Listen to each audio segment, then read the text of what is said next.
రోజు తెలిస్తే చాలదు. నువ్వు 3 రోజులు జైల్లో ఉన్నావు. అది జీవితాంతం మన ఇంట్లో బందీగా ఉండాలి.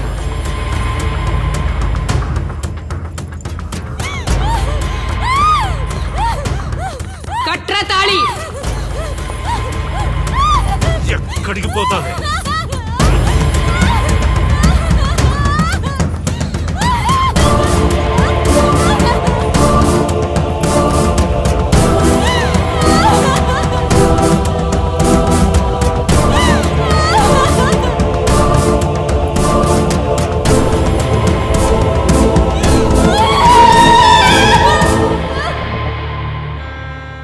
ఆ దుర్మార్గుడి నుండి తప్పించుకుని నా దగ్గరకు వచ్చింది.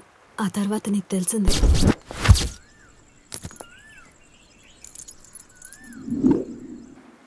ఇంతకీ ఏ ఊరన్నావు?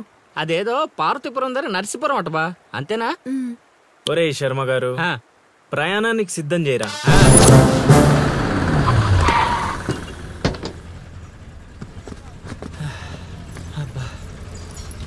బా, ఊరు చాలా పెద్దదిలా ఉంది. ఎక్కడైనా ఎతుకుతావు? రే శర్మ గారు, నడవడానికి కాళ్ళు, తిరగడానికి ఓపిక 2 ఉన్నాయి కదా. ఐసులే పోనే. పోసేసుకుంటాడు.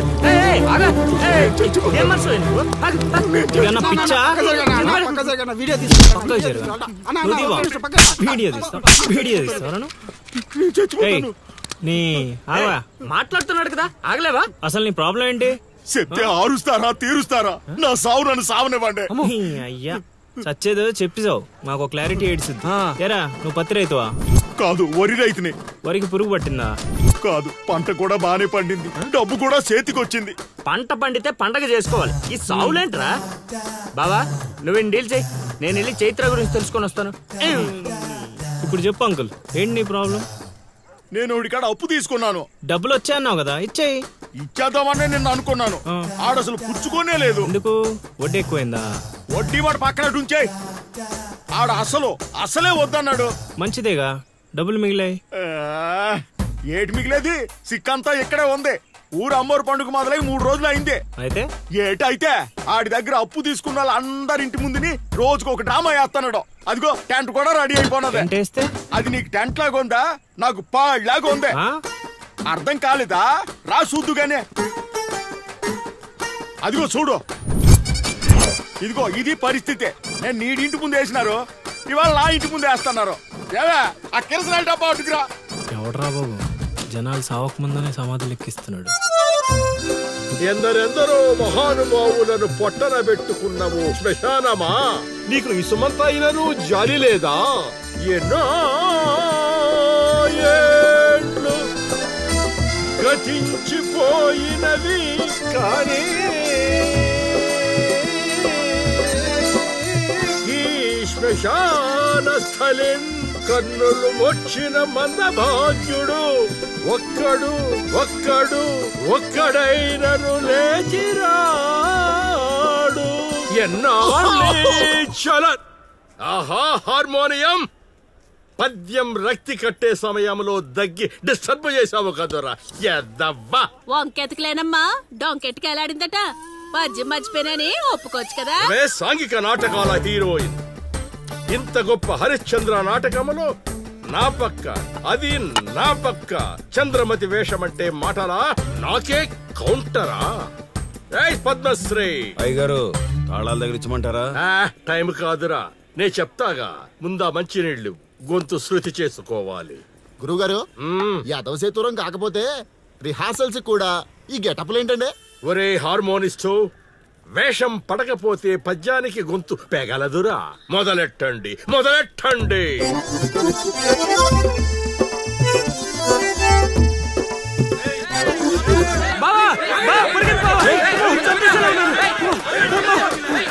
ఏం చేసావురా? నేనేం చేయలేదు బావా.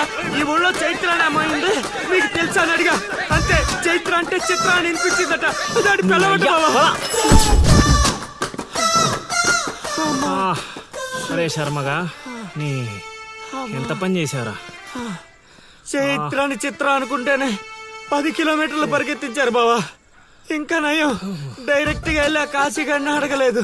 కూర్చోబడిపోతుంది బావా. చైత్రను వెతికే రూట్ ఇది కాదురా. మరేంటో తమరే చెప్పండి బాబు.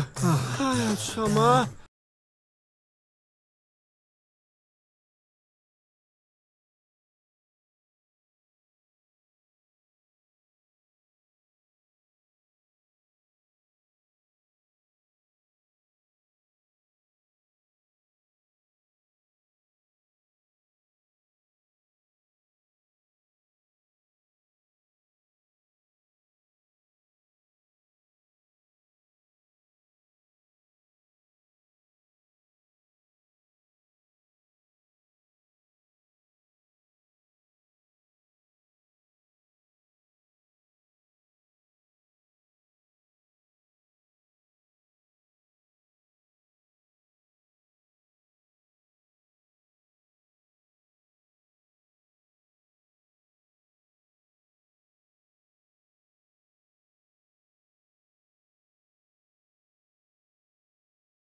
ఏటి పాట ఆగింది? పాట ఆగిపోయింది, జనాలు కూడా వెళ్ళిపోతున్నారు.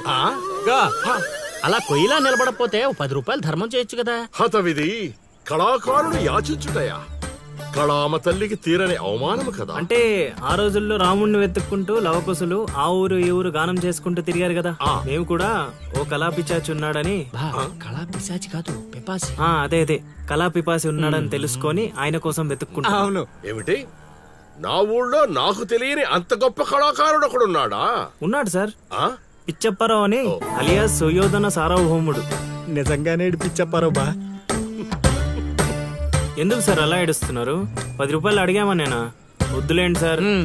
ఆగండి నాయన. మీరేటండి, అసలే మాకు టైం లేదు, పక్క వీధికి వెళ్ళి అడుక్కోవాలి. నీకు అవసరం లేదు నాయన. ఏ ఈ రోజు మొత్తం కలెక్షన్ మీరే ఇచ్చేస్తారా? కాదు నాయన, మీరు వెతుకుతున్న ఆ పిచ్చి అప్పారావు అలియాస్ సుయోధన సార్వభౌముడిని నేనే నాయన. బాబు గారు! లేవండి లేవండి లేవండి, అవసరం లేదు నాయన. ఏ మా కోసం మీరు అడుక్కుంటారా ఏంటి? లేదు లేదు, మీ ఆకలి నేను తీరుస్తాను. ఒరే పద్మశ్రీ అయ్యగారు, తాళాలు తగిలించమంటారా? ఇప్పుడు కాదురా, ఇంకా దానికి టైం ఉంది. ముందు వాళ్ళ దగ్గరున్న వాయిద్యాలు తీసుకో. ఇప్పుడు వాళ్ళు మన అతిథులు, అర్థమైందా? రా. ఇంతకీ మన దేవురు నాయన? సిల్కలూరుపేట. ఓహో, అవును, అక్కడ కళాకారులు ఎక్కువే. అవునవును, అక్కడ అన్ని రకాల కళాకారులు ఎక్కువే. అవును, ఈ లవకుశులుగానే ఎందుకు చేయాలనుకున్నారు? ఏ రాముడు కృష్ణుడు చేయొచ్చుగా. అంటే చిన్నప్పటి నుంచి అలవాటు చేసుకున్నాను సార్. వయసు పెరిగిన కొద్దీ మీసాలు గడ్డాలు పెరిగిపోయాయి. అవునండి, వాటికి ఎరువులు వేయాల్సిన అవసరం గానీ నీళ్లు పోయాల్సిన అవసరం గానీ ఉండదు కదండి, వాటంతటో పెరుగుతుంటాయి. అవునయ్యో, ఈ ఊరంతా నా కళకు అభిమానులే. నా అంత గొప్ప కళాకారుడు కావాలంటే మీరు కూడా నాతో ఉండిపోండి. సార్ ఆ ఇల్లే వద్దు సార్. ఏది? అదా? కాశీ అని మా బంధువుల ఇల్లే. అదిగో ఎదురుగా వస్తోంది అమ్మవారి ఊరేగింపు, ఆ ఇంటికే వెళుతోంది. చూడు బాబు, ఇదే మా ఇల్లు. ఈ కళాపిపాసి ఆహ్వానాన్ని స్వీకరించండి. రండి. సార్ ఇవన్నీ మీకొచ్చినవేనా సార్? కొన్ని తెచ్చి పెట్టుకుంటే నీకు కూడా వస్తాయి బాబు. పార్వతి, కళని కళాకారుల్ని అవమానిస్తున్నావు. అలానే కదా, బంగారు ప్రాసుల్ని కాస్త ధాన్య ప్రాసులు చేసేశారు. ఆ ధాన్యాన్ని బియ్యం చేసి తింటేనే కదమ్మా బంగారమైన సంపాదించగలం, లేదా బంగారంలో బతకగలం. సహవాడ్ సహవాడ్, నీ మాటతోనైనా కొందరి కళ్ళు తెరుచుకోవాలి. అన్నట్టు వీళ్ళు అర్థమైంది. ఏమే, ఇంకో 2 కంట వండి పడే తినిపోతారు. సత్రంలో తయారైంది కొంప. ఇది 1980లో వచ్చింది, ఇది 90లో వచ్చింది. సార్ ఇవన్నీ మనకొచ్చినవని చెప్పుకోకపోతే బతకలేదు సార్.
ఆలోచిస్తున్నావు? వెళ్ళిపోదాం పద ఇక్కడి నుంచి. ఎక్కడికి? మన ఊరికి. నాకే ఊరు లేదు. మా అమ్మ నాన్న చనిపోయి చాలా కాలమైంది. నేను ఒంటరి. అయినా నన్ను రమ్మడానికి నువ్వెవరు? అదేంటి అలా మాట్లాడుతున్నావు? నీకేమన్నా పిచ్చా? పద వెళ్దాం. ఒక్కసారి చెప్తే అర్థం కాదా? అయినా నీకు నాకు ఏంటి సంబంధం? ఏంటి సంబంధమా? ఒంటరి అన్నావు కదా, అదే ఒంటరిగా ఉన్నప్పుడు నీ మనసును అడుగు. నేను నిన్నెంత ప్రేమిస్తున్నానో నువ్వు నన్ను అంతే ప్రేమిస్తున్నావు అని అదే చెప్తుంది. నేను నీకు చెప్పానా? అయినా నువ్వే గాలికి తిరుగుతావు. ఎప్పుడు ఎలా ఉంటావో నీకే తెలీదు. అటువంటిది నిన్ను నమ్మి ఎలా రమ్మంటావు? అయినా వాడు నన్ను కొట్టుకుంటూ తీసుకొచ్చాడు. ఆ రోజు నువ్వు చూస్తూ ఉండిపోయావు. నిన్నేమనాలి? అదా నీ ప్రాబ్లం? ఈ మాత్రం కన్ఫర్మేషన్ చాలు నేను ఫిక్స్ అవ్వడానికి. అయినా నేను ప్రేమించిన అమ్మాయికి పెళ్ళై ఉండాలని మా గురుగారు ఎప్పుడో చెప్పారు. ఆనందం వస్తే స్టెప్ లేకుండా ఏడ్చు కూర్చుంటారా? ఇప్పుడు చెప్తున్నా విను. తెలియకుండా తీసుకెళ్ళిపోవడం, చెప్పకుండా లేపుకెళ్ళిపోవడం కష్టం కాదు, నాకిష్టం లేదు.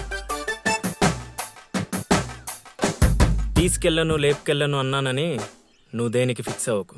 ఎందుకంటే నా మాటకి నేనే ఫిక్స్ అవ్వను. 24/7 ఎప్పుడైనా వస్తా. కొంచెం రెడీగా ఉండే.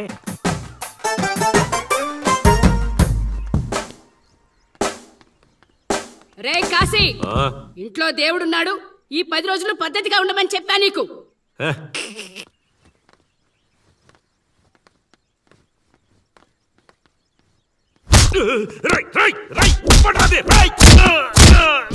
ఎవడ్రాదే రాయ్?